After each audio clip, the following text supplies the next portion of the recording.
부활절 제3주 하나님이 오늘 우리에게 주신 말씀은 사사기 3장 31절의 말씀과 4장 1절에서 5절의 말씀입니다.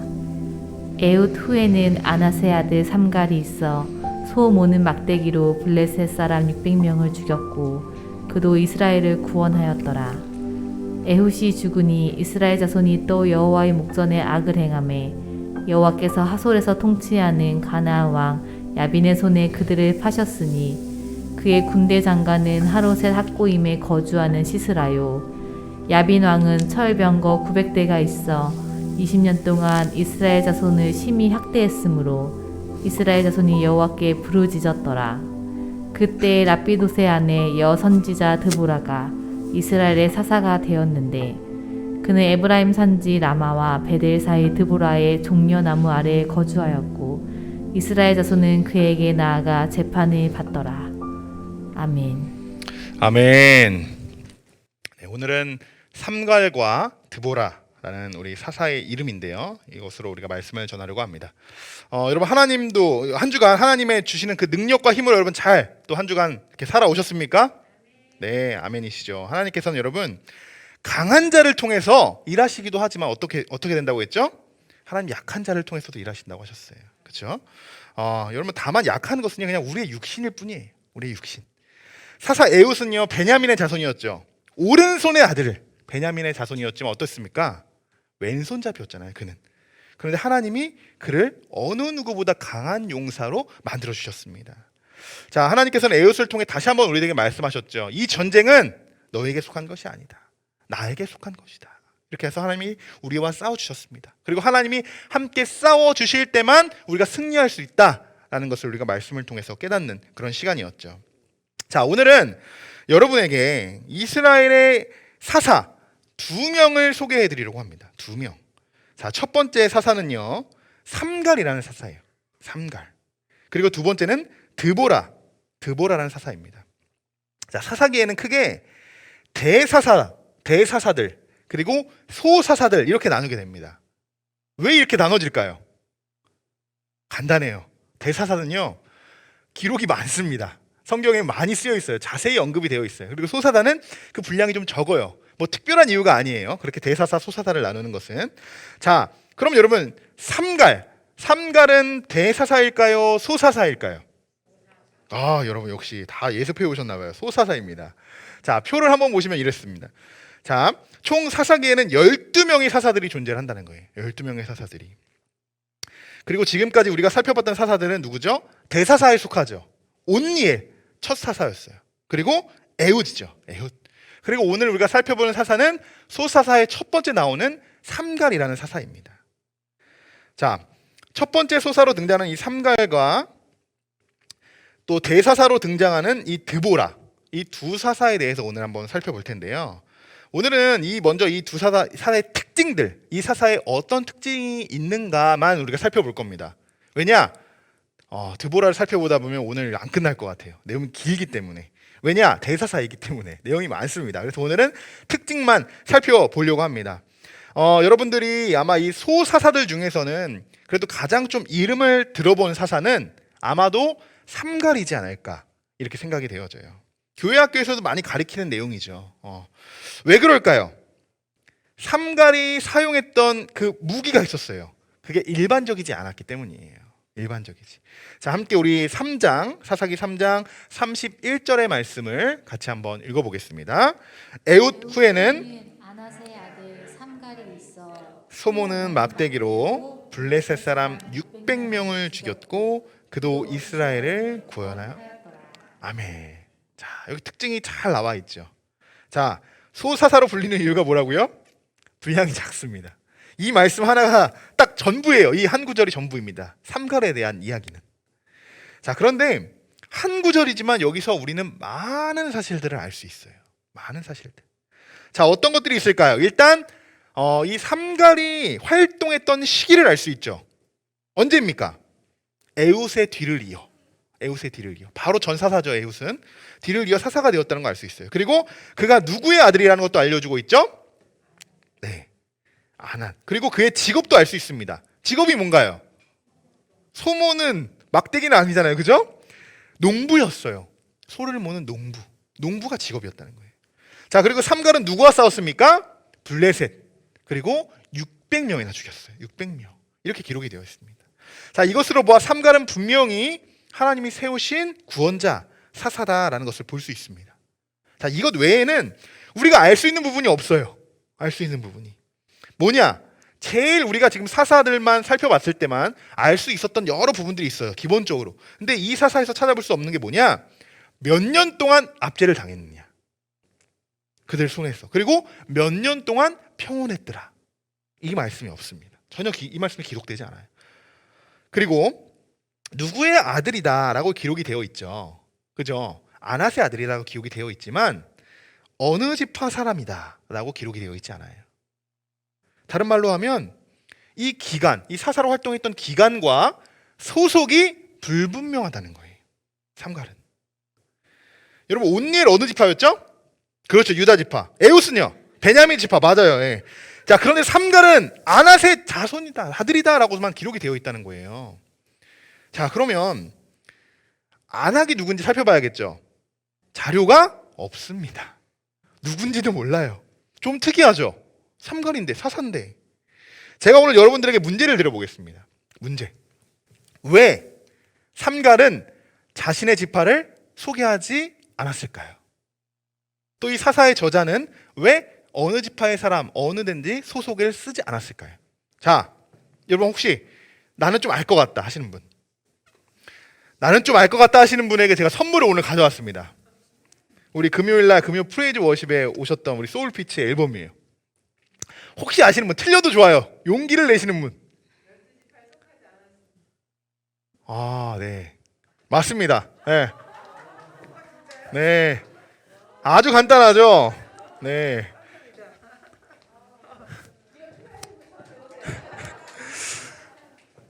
너무 쉽게 맞추셨습니다.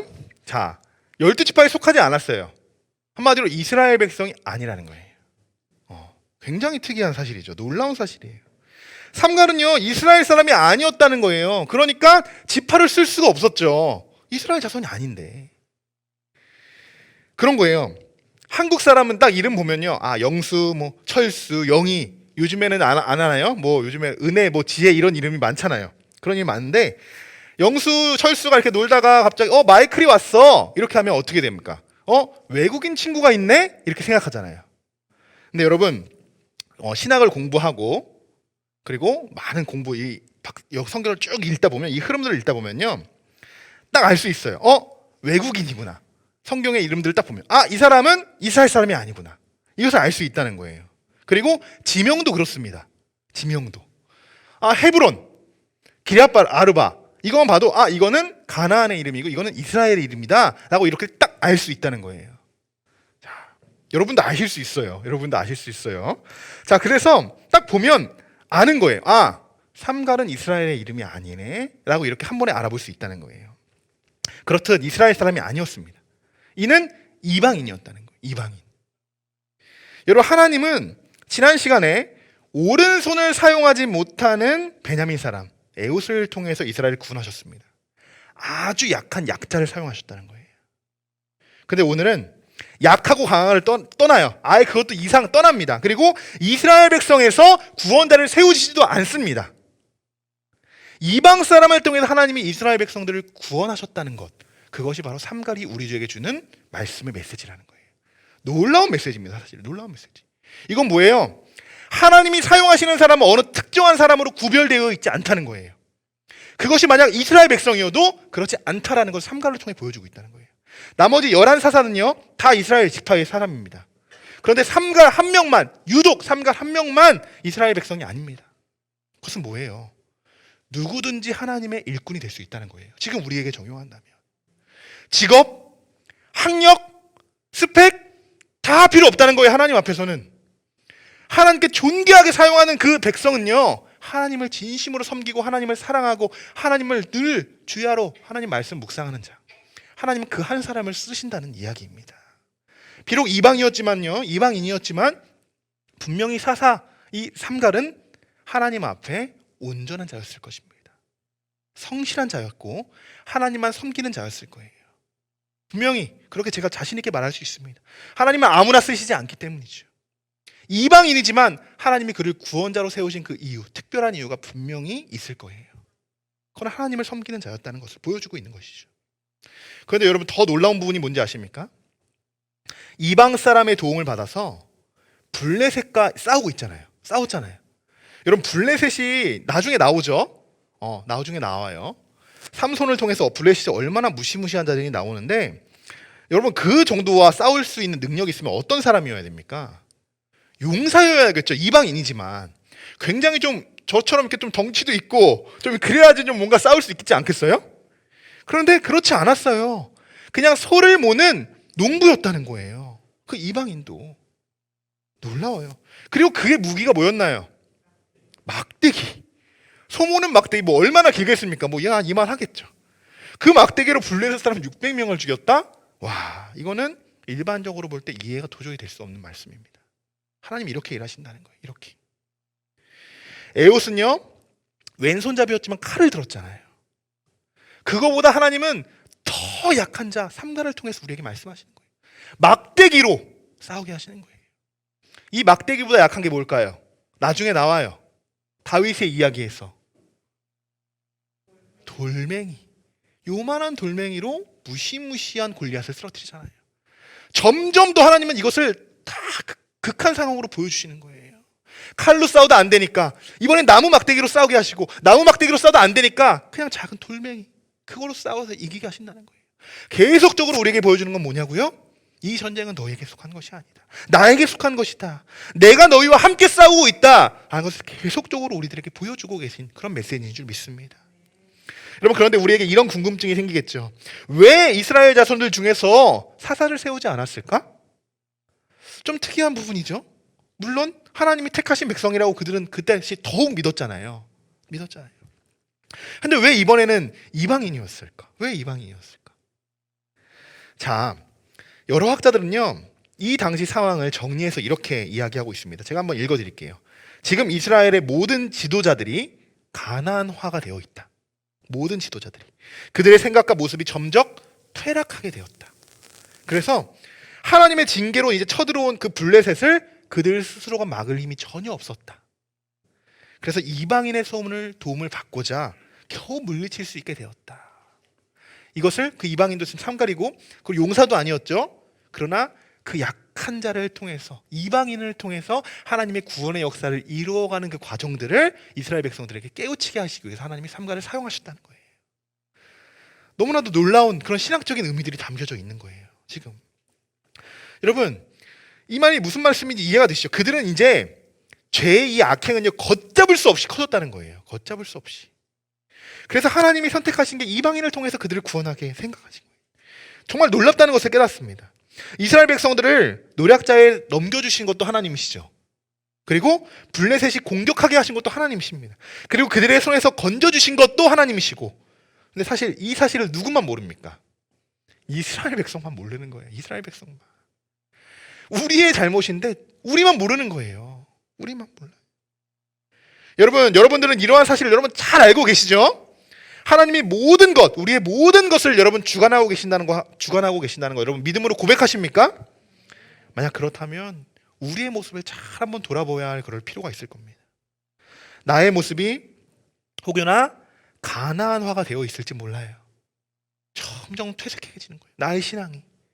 그들 그렇죠. 하나님의 선택받은 백성으로서 내가 정말 많은 것들을, 하나님이 역사하시는 것들을 경험한 그런 신앙인이지만 한순간에 내가 가나안화 되어 있다는 것을 느낄 수 있습니다.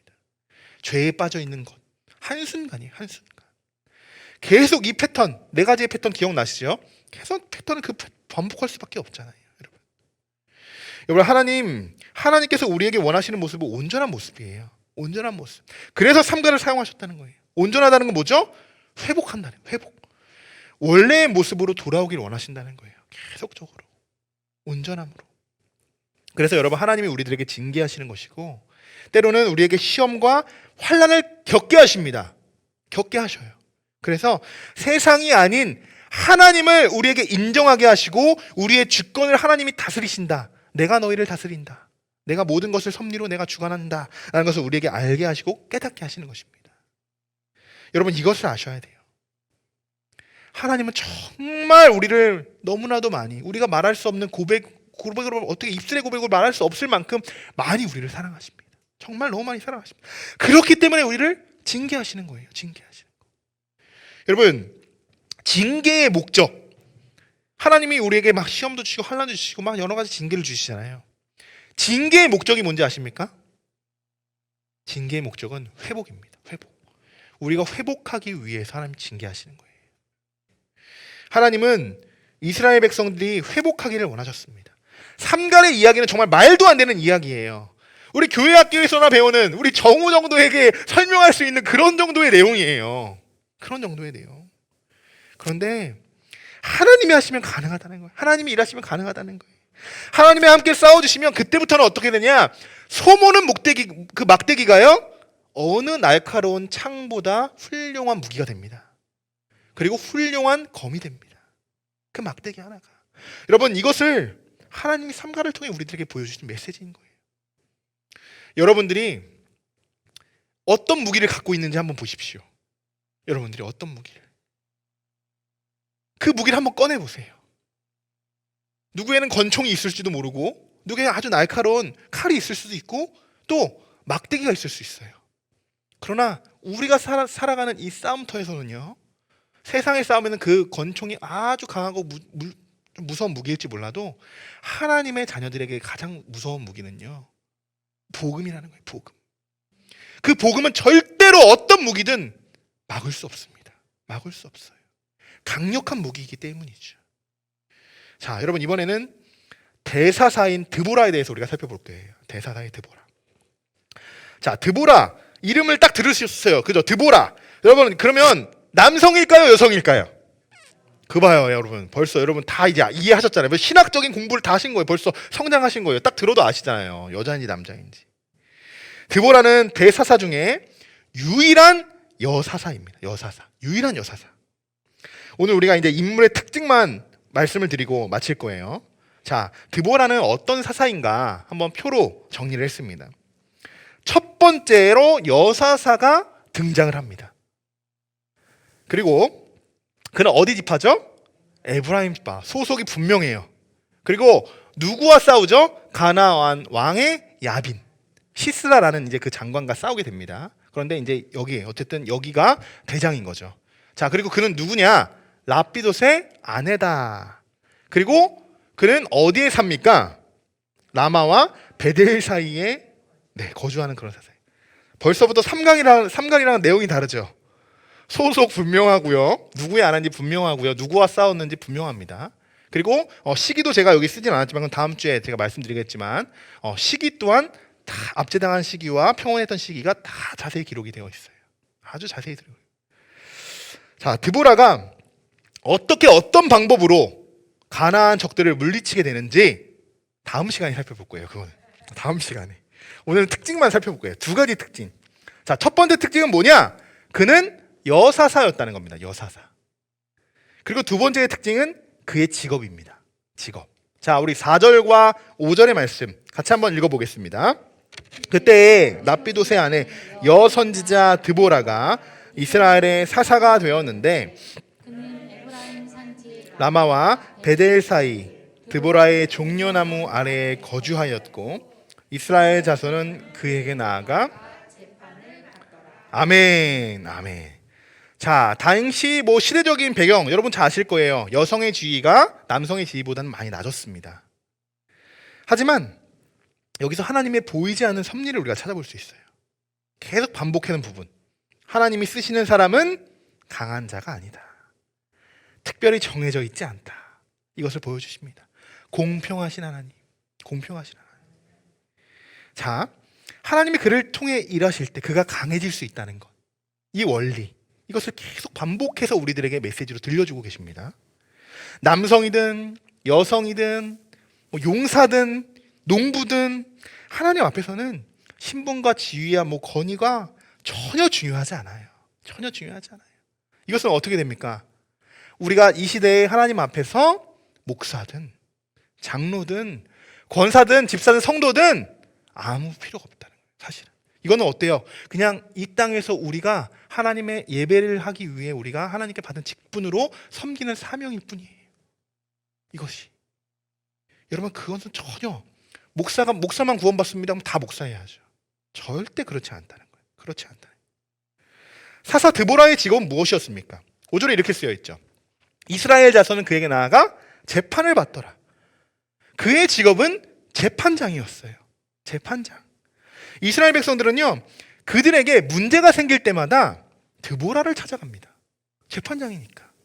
5절에는 그에게 나아가라고 쓰여 있어요. 그에게 나아가. 이것을 원문에 보면요, 와야 알루이라고 합니다. 그에게 올라가라는 뜻이에요. 올라가. 자, 올라가라는 뜻을 정리하고 있는데 한마디로 말하면 이들은 재판을 그들에게 드보라에게 받기 위해서 어디론가 올라갔다라고 이렇게 원문을 해석할 수 있습니다. 이 장면은 신명기에 기록되어 있는 장면입니다. 신명기에. 자, 그들은 이 말씀을 아주 잘 지키고 있었던 거예요. 자, 같이 신명기 17장 8절과 9절의 말씀 같이 한번 읽어보겠습니다. 내 성중에서 서로 피를 흘렸거나 다투었거나 구타하였거나 서로 간에 고소하여 내가 판결하기 어려운 일이 생기거든 너는 일어나 내 하나님 여호와께서 택하실 곳으로 올라가서 레위 사람 당시 재판장에게 나아가서 물으라. 그래야면 그들이 어떻게 판결할지를 내게 가르치리. 아멘. 네, 오늘 말씀 내용이 좀 구체적으로 나와 있는 말씀이에요. 어떤 상황에 그가 올라가서 어떻게 그들이 판결을 받는지 그런 내용들이 자세히 기록이 되어 있죠. 그대로인데 오늘 이 말씀에서 우리가 알 수 있는 사실이 뭐냐면 여기 말씀 보세요. 레위 사람 제사장과 당시 재판장에게 나아가서 물으되라고 이렇게 쓰여 있어요. 여기서 우리가 알 수 있는 사실이 뭘까요? 지금은 레위 사람의 역할이 완전히 무너져 내렸다는 거예요. 제사장의 역할이 없다는 거예요. 제사장이 아니라는 거예요. 지금 현재는 재판장만이 그 역할을 감당하고 있구나라는 것을 지금 사사기 말씀에서 알 수 있는 겁니다.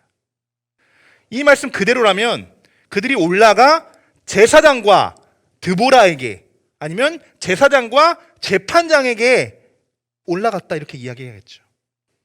아까 말씀드렸죠. 왜 이런 상황이 됐는지, 왜 삼가리, 왜 이스라엘 백성들 중에서 사사가 나오지 않았는지. 이스라엘의 권위가 완전히 무너졌다고 했잖아요. 제사장들도 마찬가지였다는 거예요. 제사장들도. 지금 현재는 재판장 드보라만이 그 역할을 하고 감당하고 있다는 것을 우리가 알 수 있는 말씀입니다. 이 말씀에서. 그 이유는 이스라엘 백성들이 너무 많이 하나님의 말씀을 잃어버리고 사는 지가 너무 오래된 거예요. 제사장의 역할을 전혀 하지 못하죠. 그러다 보니까. 그나마 정말 다행인 것은 이스라엘 백성들이 그래도 문제가 있을 때마다 그래도 하나님이 택하신 곳 어디론가 올라가서 재판장을 세워서 그들이 재판장에게 판결을 받는 그런 관습들이 아직까지 남아 있었다는 겁니다. 아직까지는. 그 역할을 수행하는 사람이 드보라인 거예요. 하나님은 특별히 당시 재판장인 이 사사 드보라를 선택하신 겁니다. 하나님께서. 그러니까 다시 말하면 드보라는 지금 제사장의 역할을 감당하는 사람으로서 하나님이 사사로 세우셨다라고 우리가 이렇게 정리할 수 있다는 거예요. 자, 여러분 사사라고 하면 우리가 이런 오해들이 있어요. 사사들 공통점 하면 딱 생각하는 게 뭐예요? 뭔가 전투해야 되고 싸워야 되고 뭔가 좀 우락부락한 용사여야 되고 이런 느낌이잖아요. 사사다 하면. 근데 다음 시간에 우리가 살펴보겠지만요, 드보라는요 칼 한 번 들지 않고 이깁니다. 전쟁을. 막대기 없어요. 아무것도 없습니다. 아무것도 없어요.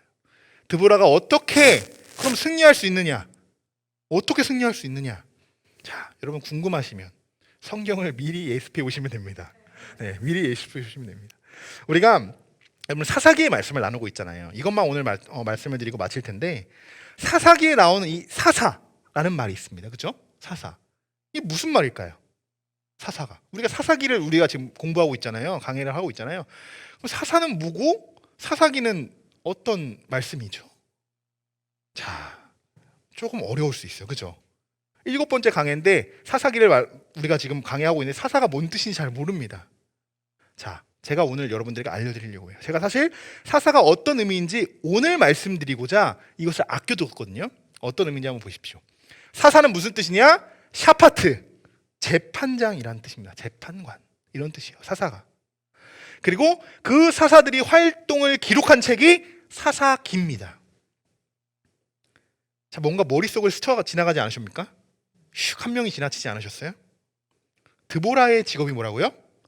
재판장. 재판장. 여러분, 하나님이 왜 드보라를 사사로 세우셨는지 아시겠죠? 왜?